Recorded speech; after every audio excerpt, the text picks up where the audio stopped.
Farg'onada mast ayollar katta janjal chiqarishdi. Qo'qonlik tabib og'ir oqibat qamaldi.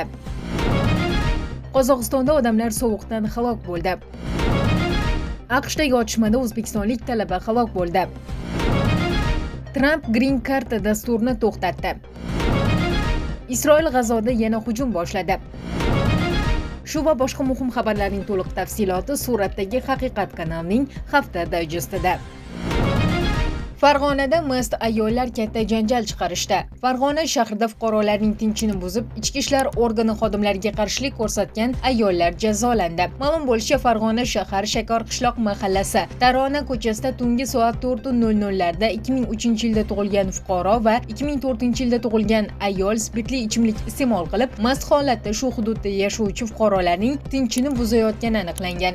Ushbu shaxslarni tinchlantirish maqsadida yetib borgan ichki ishlar organi xodimlarining qonuniy talablarni bajarmasdan faol qarshilik ko'rsatgan. Bildirilishicha, mazkur holat yuzasidan yuqoridagi shaxslarga nisbatan ma'muriy javobgarlik to'g'risidagi kodeksning 183 va 194 moddalariga asosan ma'muriy bayonnomalar rasmiylashtirilib, tegishli sud organiga yuborilgan.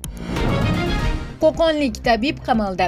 Avvalroq farg'onalik tabib Iqboljon Soliyevning O'zbekiston Xalq tabobati assotsiatsiyasi tomonidan berilgan guvohnoma muddati tugaganiga qaramay, noqonuniy faoliyat yuritib kelayotgani aniqlangani haqida xabar berilgandi. Sud qarori bilan unga 10 sutka ma'muriy qamoq jazosi qo'llanildi. Qayd etilishicha, jinoyat ishlar bo'yicha Qo'qon shahar sudining 17 dekabrdagi qarori bilan xalq tabobati bilan shug'ullanuvchi fuqaro 1971-yilda Farg'ona viloyatida tug'ilgan Iqboljon Soliyev ma'muriy javobgarlik to'g'risidagi kodeksning 59-5 moddasi 3-qismida nazarda tutilgan huquqbuzarlikni sodir etgan deb topilgan. Sud qaroriga ko'ra unga 10 sutka ma'muriy qamoq jazosi qo'llanilgan. Birinchi instansiya sudining qarori ustidan taraflar qonunda belgilangan tartib va muddatda Farg'ona viloyat sudining jinoyat ishlar bo'yicha sudlov hay'atiga apellyatsiya, kassatsiya tartibida shikoyat berish va protest keltirishga haqli. Ma'lumot uchun, fuqaro Iqboljon Soliyev 2025-yil 10-yanvar kuni jinoyat ishlari bo'yicha Qo'qon shahar sudining qaroriga muvofiq ma'muriy javobgarlik to'g'risidagi kodeksning 59-5 moddasi 1-qismida nazarda tutilgan huquqbuzarlikni sodir etgan deb topilib, unga bazaviy hisoblash miqdorining 20 baravari miqdorida ma'muriy jarima solingan.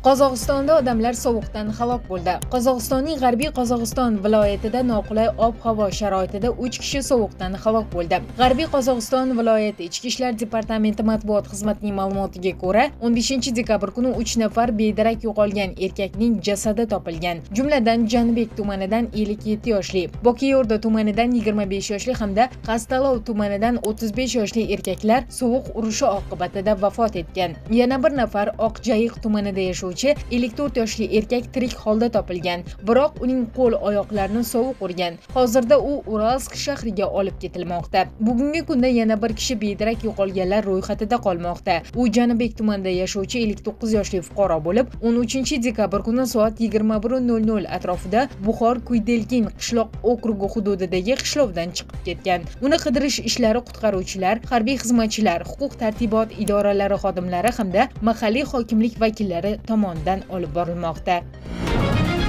AQShdagi otishmada o'zbekistonlik talaba halok bo'ldi. 13-dekabr kuni Amerika Qo'shma Shtatlarining Rhode Island shtati Providence shahrida joylashgan Brown universitetida sodir bo'lgan otishmada 2 talaba halok bo'ldi. 7 kishi esa jarohat oldi. Vafot etganlar orasida O'zbekiston fuqarosi 2007-yilda tug'ilgan Muhammad Aziz Umurzoqov ham bor. Qayd etilishicha, Amerika Qo'shma Shtatlarining eng nufuzli oliy ta'lim muassasalaridan biri sanalgan Brown universitetidagi otishma oqibatida kamida 2 nafar kishi halok bo'lgani va 7 nafar shaxs og'ir jarohat olgani tasdiqlangan. Vafot etganlar orasida o'zbekistonlik talaba ham bo'lgan. Marhumning oila a'zolari AQShda istiqomat qilib kelgan. Muhammad Aziz o'tkir aqli, mehribonligi va boshqalarga yordam berishga doim tayyorligi bilan qadrli edi. U kamtar va ochiqko'ngil inson bo'lib, atrofdagilar tomonidan chuqur hurmatga sazovor bo'lgan. U iqtidorli talaba, sevimli o'g'il, uka va do'st sifatida xotiralarimizda qoladi, deydi Muhammad Azizning yaqinlaridan biri. Ayni paytda marhum uchun xayriya aksiyasi boshlangan.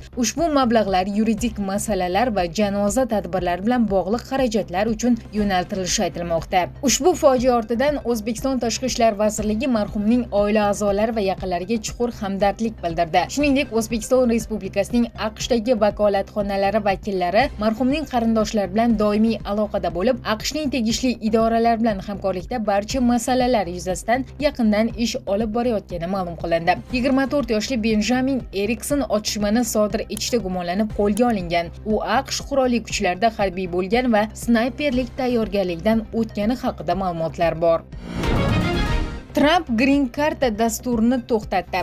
Braun universiteti va Massachusets texnologiyalar institutida sodir etilgan otishmalar fonida AQSh prezidenti Donald Tramp 18 dekabr kuni Green Karta lotereya dasturini to'xtatdi. Bu haqda AQSh ichki xavfsizlik vaziri Kristi Noem X ijtimoiy tarmog'ida yozdi. Tramp topshirig'iga binoan AQSh fuqarolik va immigratsiya xizmati mazkur dasturni vaqtincha to'xtatgan. Qaror Braun universitetida otishma sodir etganlikda gumonlangan shaxs ushbu dastur orqali mamlakatga kelgani sababli qabul qilingan. Bu dahshatli jinoyatni sodir etgan shaxs umuman mamlakatimizga kiritilmasligi kerak edi, deydi u. Ma'lumot uchun, Green Karta lotereya dasturi har yili AQShda kam vakillikka ega bo'lgan davlatlar fuqarolari uchun lotereya orqali 50 mingtagacha Green Karta ajratadi. Bu davlatlarning aksariyati Afrika qit'asida joylashgan. 2025-yilga lotereyada qariyb 20 million kishi ariza topshirgan. G'oliblar va ularning turmush o'rtoqlarini qo'shib hisoblaganda 131 mingdan ortiq kishi tanlab olingan. Biroq g'oliblar AQShga kirishdan avval maxsus tekshiruvlardan o'tishi shart. Masalan, Portugaliya fuqarolari ushbu lotereyada atigi 38 ta o'rinni qo'lga kiritgan.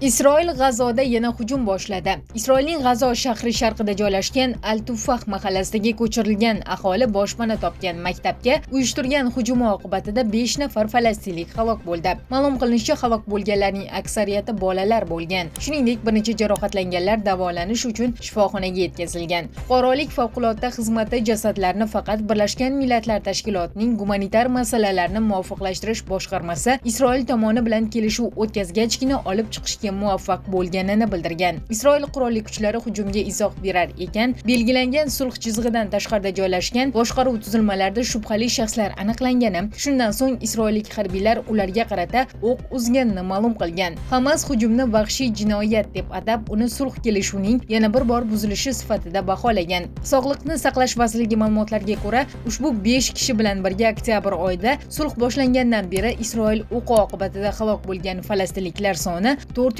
nafarga yetgan. Isroil esa shu davr ichida G'azoda Hamas tomonidan 3 nafar isroillik askar o'ldirilganini bildirgan.